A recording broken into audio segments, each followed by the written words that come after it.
have a lot of people up here from the commercial aviation industry. Everybody knows that. They know military aviation. I'm blessed to be part of the general aviation community, which is effectively everything else. And it's a primary training ground for pilots and technicians. It's a primary area for new technology to be introduced.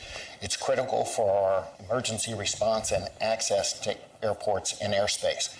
The industry that I represent, the association I represent, was founded 76 years ago. And it was founded with the understanding that for general aviation to grow and all of aviation to grow, we had to be safe and we had to be perceived to be safe. And today we're trying to address both of those and enhance that state of the art. And I think, as Billy suggested in his opening remarks, complacency is our enemy and vigilance is our responsibility. We have lots of layers of safety, lots of layers of redundancy. And sometimes those layers of redundancy can allow someone to say, it's all okay, I can relax. That's not the way we are. Part of resiliency is having redundancies.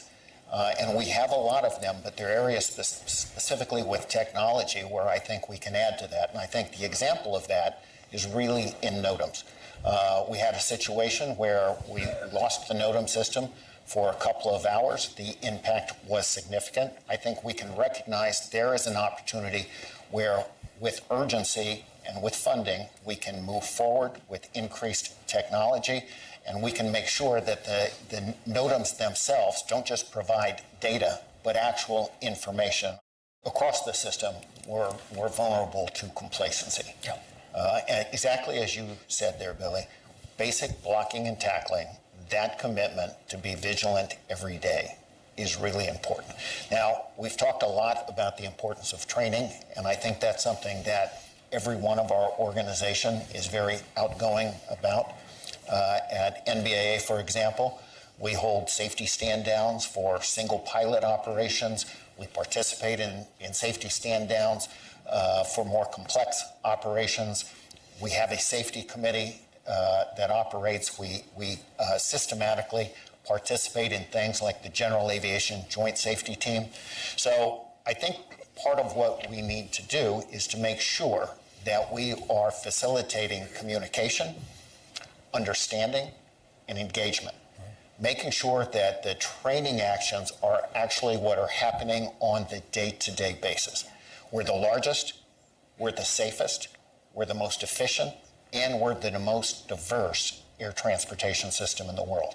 And the only way we keep it that way is by that constant vigilance, every day communicating how do we get better. SMS is a great safety tool, but it is in every case, the tool needs to be sized to recognize the challenge. You know, a saw is a great cutting tool, and a scalpel is a great cutting tool. Right. They're not interchangeable. So getting the rule right, allowing it to scale for the diversity of operations is really important.